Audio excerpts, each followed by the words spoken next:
Hi Sagittarius, welcome to your March 2023 Astro-Tarot with me, Raphael from Radiant Reality. It's an absolute pleasure to have you. Thank you so much for being here. So, this is how it's going to be from now on, right? All of these new changes. So I promised new content and here new content is. So, with that said, remember these are for your sun, moon and ascendant sign. And I always advise, because of the astrology component, even if you only watch one of these a month, watch your ascendant video first, right?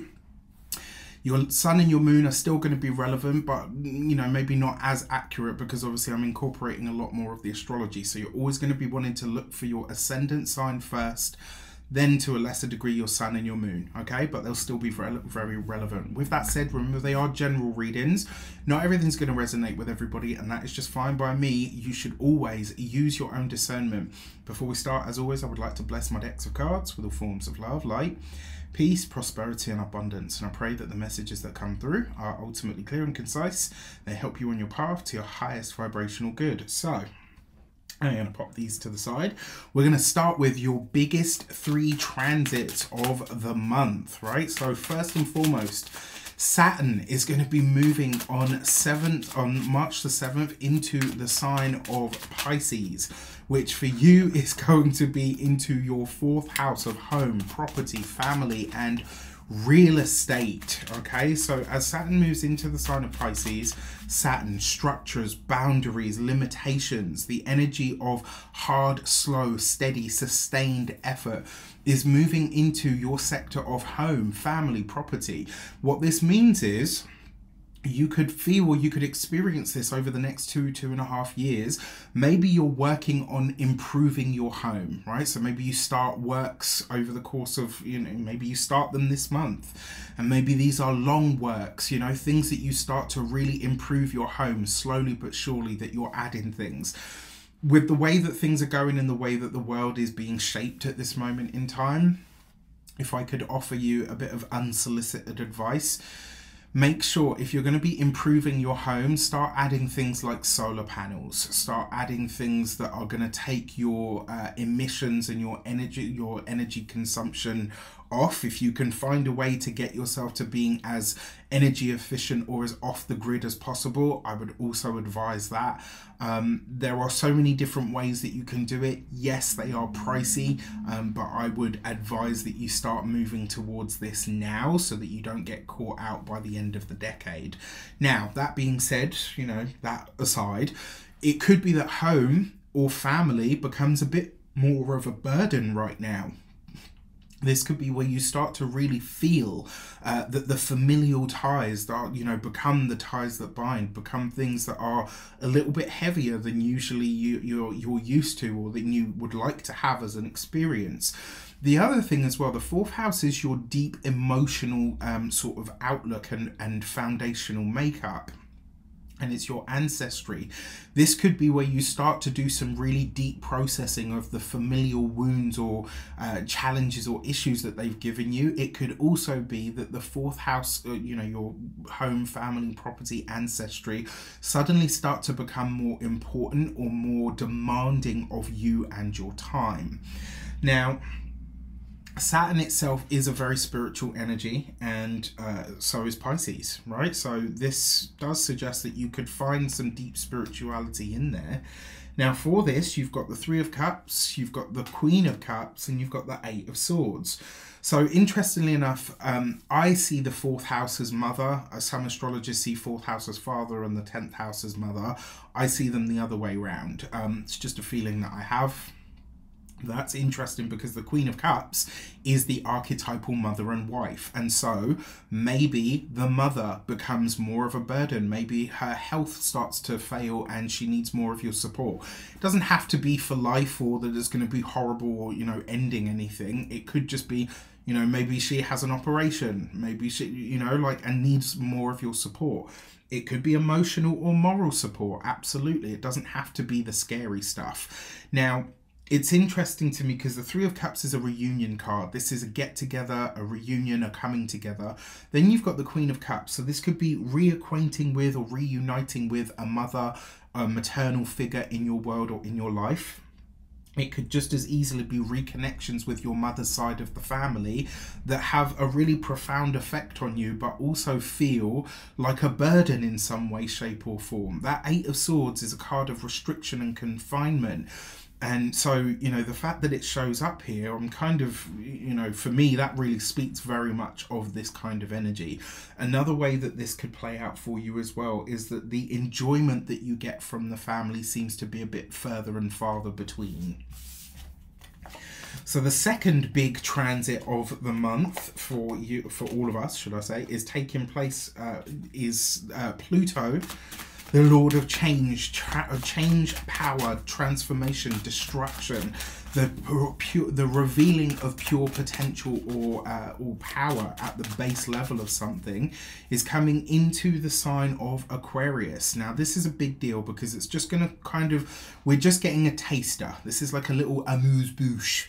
I'm sure I'm not pronouncing that properly, but I'm a common as muck outer London suburb child, so council estate kid, right? So that's me. Jokes aside, this does, yeah, it really speaks to this energy of, what's the word that I'm looking for? It really speaks to this energy of being a herald, because it's going to come into Aquarius, it's going to sit at 0 degrees, it's going to come out of Aquarius around late June, you know, sort of very early July, and then in January of 2024, that's when this will really begin for full time, right? Now, for you personally, this is coming into the 3rd house. Now, this is your...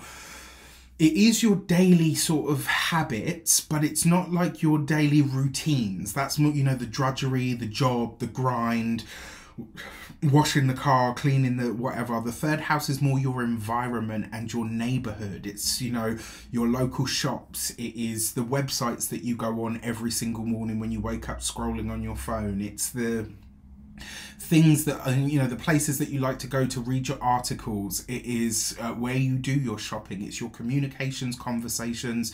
It's how you forge and experience communications and conversations. And it's somewhat the errands that you need to run. Now, Pluto coming into this, because it is your local environment or your local neighborhood, Pluto is an energy of intensity. And so suddenly you could start to find, wow, you know, the place that I live in is actually kind of intense, right? There could be power struggles that come up with neighbors and or siblings if you have them, because the 3rd house is neighbors and siblings as well.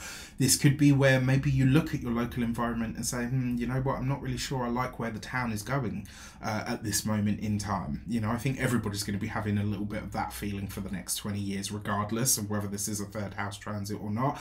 And that's just because of the way that the world is growing, changing and shaping.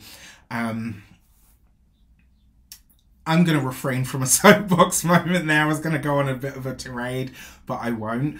But yeah, so, you know, the other thing is as well, Pluto is very magnetic. And so it has this energy of being able to attract things to us. What I really like about this for you guys is there's a potential here to attract the right kind of intensity in your neighborhood. So maybe you could forge connections in your neighborhood with people that actually want to make a difference, which is something that you're really good at. For this, you have the Page of Wands, okay, with the Magician card. You know the saying, the pen is truly mightier than the sword? This is that. I mean, the 3rd house is writing, you know, reading, speaking, all of those things. You have an ability to write, and you could really, you know, you could broadcast a message or share something through this transit. And this is just the touch, right? You're not getting the full whack of it until January. Something that you share, something that you say, and something that you're really deeply passionate about, passionate enough to get really pissed off about, and it's like, you know what, I can't deal with this anymore, I can't see this anymore, and so I've got to say something. And you could rally for a cause of some sort, and people see it and hear it and they're like, wow, you know, like, I feel like you're talking to me. And all of a sudden you've got this group of people that are standing behind you saying, we are with this person and we will fight, you know, whatever they are fighting, we are on board with it. So it could be, you know, really, really powerful stuff. very interesting. What also strikes me as well, this could be something that maybe starts as a little bit of fun before you know it kind of takes on these epic proportions. I would also be mindful about getting into arguments or disputes with people of seeming, you know, power. But then maybe this is the challenge that you're here to roar. You know, maybe this is the issue that you have, is someone is abusing their power and you're not going to stand for it. That's very Sagittarian. All right, and then finally, Mars, the planet of excitation, passion, energy, you know, vigor, willpower, irritation, anger, is moving into the sign of Cancer. So technically it's moving into, well, yeah, it is moving into the sign of its fall. But because it's been in Gemini and it's been retrograde, it's, you know, over in your 7th house, it's now coming into your 8th house. And Mars in the 8th can bring, you know, it can bring a drive towards more sexual, sensual energy. It might see you getting really passionate about sex, sensuality. You might start to want or need a deeper sensual connection. Maybe something that's a bit more, you know, intense. Something that's a bit more primal. Something that's a bit more like, you know, grab you and do you for 5 minutes and that's enough. Do you know what I mean? Like, it could be really like, Remember as well, Mars is anger, and because the 8th house can represent our traumas and our wounds, this could also be that something comes up over the next 6 weeks that really triggers you because it hits you in a deep place of self. And you think, no fucking way, I'm not having this. And it's like you rise up against that. And I wonder if the Pluto in the 3rd, right? So Mars is coming into the 8th. That's going to ramp up your ability to draw on your personal power, especially when you're angry. And then that channels through the Pluto in the 3rd that gives you that, you know, that venom is coming straight out of the mouth. Boy, I feel sorry for anyone who tries to come for a Saggy over these next 3 months. This will be starting on March the 25th. So it'll be interesting to see how this shows up. You've got the 8 of Cups with the Page of Wands. There it is again, right? And then you've got this with the Page of Cups and the Page of Wands. 2 pages represents the energy of disquiet, which usually means an argument or a dispute of some sort. Now, the 8th house is the house of power, so a power struggle could erupt. And I've got to be honest with you, look at this, right? The 8 of Cups, you have Cancer is your 8th house, which, so it's a water sign, so 8, you know, the 8th house, Cups, water. And then the two pages, right? The Page of Wands, the Page of Fire, energy, passion, and the Page of Water, emotions, right? So look at, like, literally it's spelled out there in the cards, right? You can't make this shit up. I love it. What this really says to me is there is an emotional wound. There is some kind of issue, challenge, or baggage that is being activated through this transit. And so your response to something might not be as measured or as appropriate as it could be. So this is a time to really search yourself, as well as, you know, check in whoever is causing you this level of hurt or upset. You might have to really examine that, because the 8th house is a very psychological space as well. And it does represent other people's money. So this could see you drawing in more money from other people, but it could also see you needing to spend more money because of or due to others. Maybe you're spending more money on sexual pleasures, who knows? Could also, because the 8th house is investments as well, so you might get more serious about investing in, you know, anything really. Because it's in Cancer, I would say, if you're gonna, I'm not a doctor, a financial advisor, I'm not qualified to do financial astrology. Mind your business, Siri. I'm not qualified for any of those things, but because this is a Cancerian transit, things like milk and food and, you know, baby formula and all of that, if you can invest in things like that, this may or may not be a good 6 weeks to do so. At your own pleasure, leisure, discretion, peril, right? I take no responsibility for it. I'm just offering suggestions based on where this is happening for you. Now, the sectors of your month. So for your actions and options, you've got the Queen of Wands, you've got the Four of Swords, and you've got the Five of Wands, right? So in terms of actions and you know, interactions with people, this is you setting some really firm boundaries with friends and the professional sphere. So maybe you're kind of drawing certain lines. That Queen of Wands is about setting the boundaries, but it's also potentially you, right? So this could, because the Queen of Wands is an Aries, Leo, Sagittarius person. So this could be an archetype of you with the Four of Swords. So this is maybe you're not socializing as much this month. Maybe you're getting a bit more serious about your work or your business. Maybe you're drawing lines between business and friendship. There's something here where you're getting very serious about the lines that need to be drawn, and you're taking a step back to observe where they might need to come from, or where they might need to be firmed up in some way. Then for your work and studies, you've got the Three of Wands, you've got the Seven of Pentacles, and you've got the Three of Cups. So what do we see here? Two threes. Two threes is a calming influence, taking your time, right? So speculative, taking time to really look at things. So the Three of Wands is, you know, certainly business, work, profession, career stuff, endeavors. The Seven of Pentacles, you're taking your sweet time this month. You're not rushing anything. You know that whatever you're building is going to take time. It's going to take a lot of time potentially. Then the Three of Cups, right? So it's like you're not, there's not to say that you're not enjoying yourself at all, but the enjoyment that you're gaining seems to be very much geared in a certain direction. You've got the Three of Cups on top of the Five of Wands. That is, you know, social circles, friends, connections, etc. But really kind of, there's a lot of consideration in there in some regard. Like I'm intrigued by this. And it does suggest that even though you know the studies or the work is going to take time, it feels like a very worthy pursuit for you. So you feel like, yeah, you know what, this feels like what I should be doing. And actually, while it's not, you know, fun in the traditional sense, I'm having fun doing it. And then for your love and relations, you've got the Ace of Cups. The Ace of Cups has been very active for this sector, which is so interesting. Then you've got the Page of Cups, all right, and the Five of Swords. For those of you that are partnered, married, or in long-term commitments, this could be, it could be a pregnancy, very possible. It could also be talks, and the Five of Swords here, right? This could be talks about babies, children, pregnancy, etc.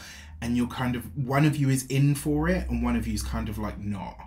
And so this could be the thing that causes a bit of a problem. It's not a deal breaker. There's no breakup of a relationship, but there are potentially intense conversations around kids, children, whether you're going to have them or not, as the case may be. There's just a lot of questions around this.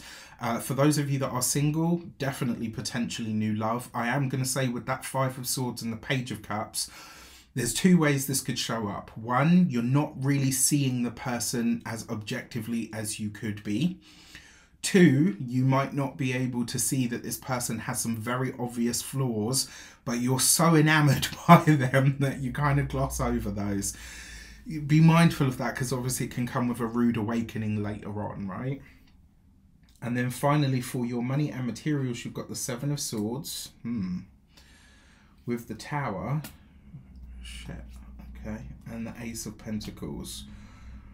There's no easy way to say this. There is, the Seven of Swords is usually a lie, right? Lies, deceit, you know, all of that kind of stuff. Now, here's where this, to my geek tarot brain, gets really interesting. The Tower card is number 17. Number 16, 1 and 6 gives you 7. You've got the Seven of Swords. So what do we see? We've got two sevens. Two sevens represents news. This is news, potentially on the wider world stage, around the financial sector that shocks everybody. I'm not saying we're going to see the stock market crash, although it's a potential, especially with this combination. I'm not saying that, you know, everything and everywhere is going to be wiped out. Again, it's a potential with this combination. What I am saying is this could show up for you in two ways. It could be something that happens on the wider world stage that directly affects you and your finances. Possible, but not probable. It could also be your details get cloned. Somebody, you know, maybe you see a charge on your card or whatever, and you're like, where the fuck did this come from? You ask your significant other or your kids, everybody denies it, and then you get to the bottom of it, and one of them has purchased something maybe they shouldn't have, or do you know what I mean? Like, that's one of the ways that it could show up. Another way that this could show up is, like I said, maybe you do something on an internet site and your details get cloned, etc. You really want to be very mindful and careful with your cards, your wallet, your anything to do with your finances, especially where there's like a digital footprint. You need to be very careful this month, all right? On a brighter note, this could be a shift in your finances. This could be maybe a big realization about a lie that you have believed or bought into around money that could come up. So, you know, that's the positive reframe, if you like. Okay, now we're going to get into your weeks of the month. Let's see what's coming up for you.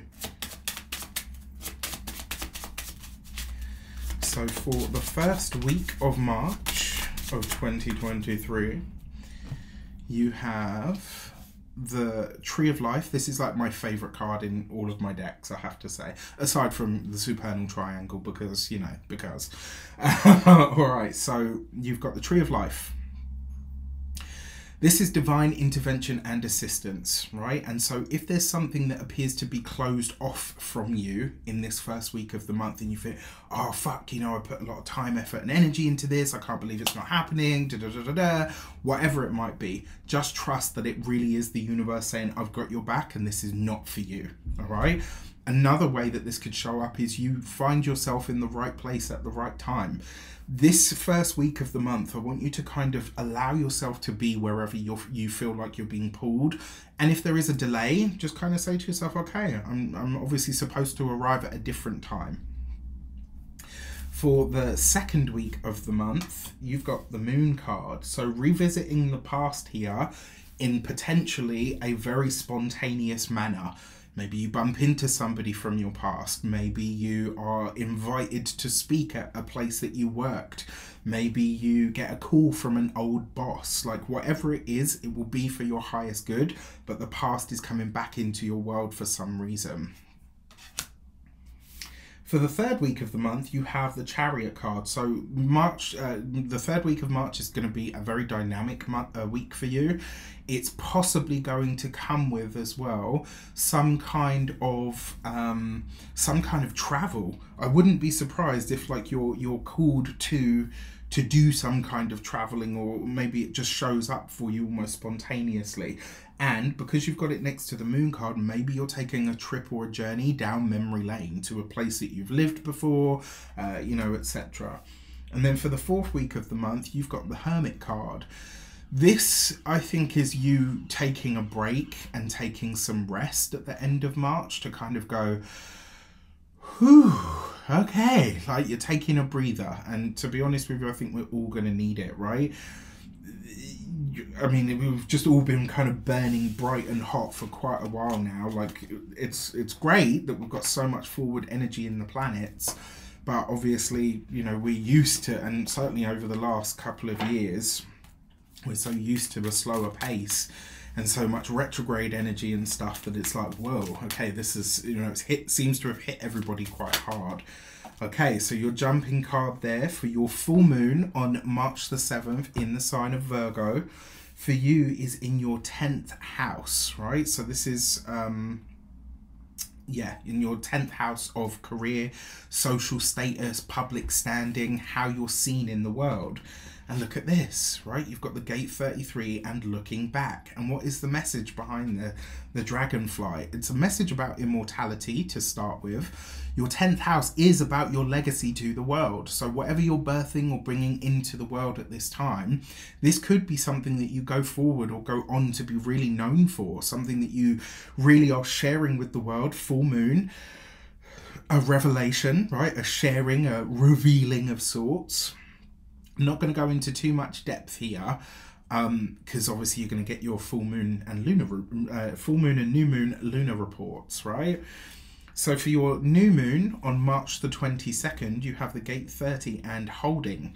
And the message behind this card for me is literally just like an eagle. Whatever is showing up for you or you're setting into motion that feels right for you, do not let it go, all right? Like, hold on to it with all your might. This is about envisioning something and following it to following it to the brightest end. You know, they've got that saying, like, follow it to the bitter end. I don't like that. So to reframe it, whatever you're setting into motion around that new moon on the 22nd of March in Aries, in your 5th house as well, right? So pleasure, romance, follow it to the brightest end. Don't allow anything or anyone to dampen that shine. With that said, I wish you an abundance of all of that good stuff. Let me know in the comments. Do you love it? Do you loathe it? What do you think of the new style? There's going to be this and so much more on its way in from here on in. So stay tuned, take care, and I'll see you soon.